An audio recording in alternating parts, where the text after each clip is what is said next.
For decades, China has waged a trade war targeting U.S. industries and stealing jobs from ordinary American workers. President Obama's weakness on trade, along with the left's obsession with identity politics, helped put Donald Trump in the White House. Now we have a leader who puts American workers first, but his factious trade team appears clueless about how to bring effective pressure to win at negotiations or, if necessary, unilaterally reorder our trade with China. To be fair,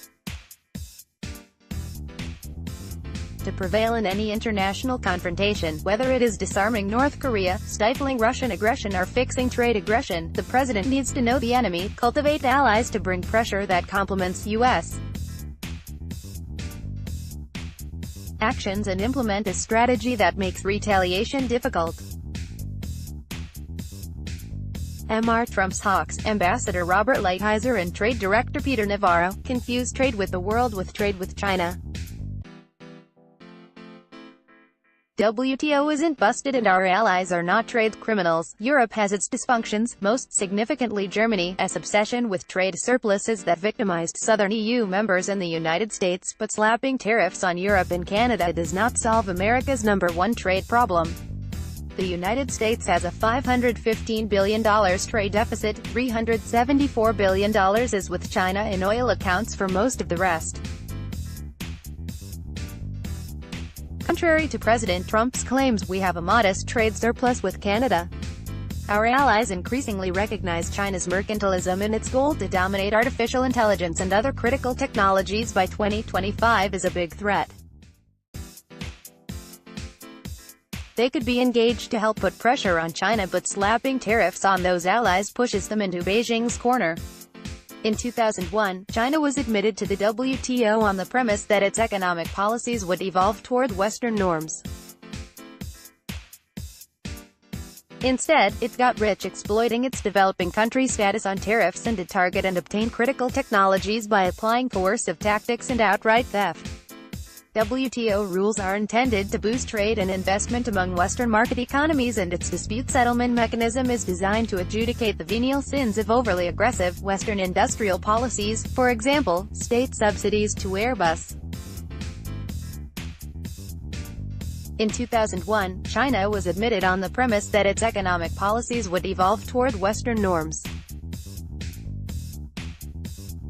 Instead, it got rich exploiting its developing country status in the WTO, that permits, for example, Chinese tariffs of 25% on cars as compared to the U.S.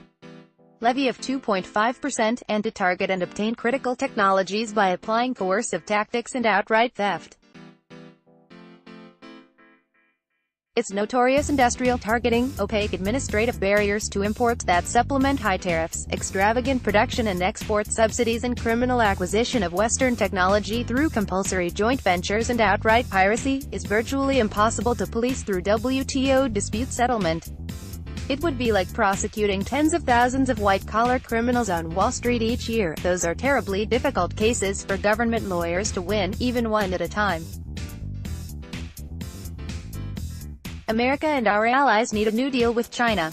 If Beijing wants to rig trade, then it must be managed to bring about balance.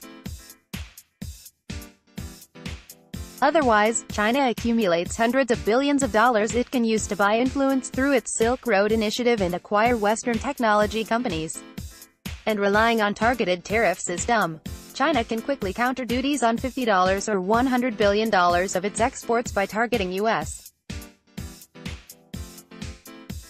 farmers and other industries in Republican districts vulnerable to Democratic challenges. Instead, Mr. Trump should impose an across-the-board measure similar to the 1971 import surcharge imposed by Richard Nixon. Specifically, limit U.S. imports from China to what we sell in China. Grant to U.S. exporters resaleable quotas to import from China in proportion to sales there. The more China buys from America, the more America buys from China. Conversely, if it penalizes U.S. agricultural products and other exports, it sells less here. The scheme would eliminate the special pleading of U.S. businesses for exemptions from proposed tariffs on Chinese goods. Those that value imports more would bid the most to purchase import licenses. Our allies are worried about undermining the WTO and China diverting its subsidized stuff to their markets, but our answer should be simple. Keep trading with China as we are and there will be no WTO worth having. Beijing will soon dictate the rules. China's privateers are stealing European and Canadian intellectual property and jobs too. They can join the battle by imposing a similar regime, instead of harping, whining and criticizing as they're wont to do whenever a Republican occupies the White House. The door should be open to our allies, but America should not put up with a WTO regime that puts China in charge.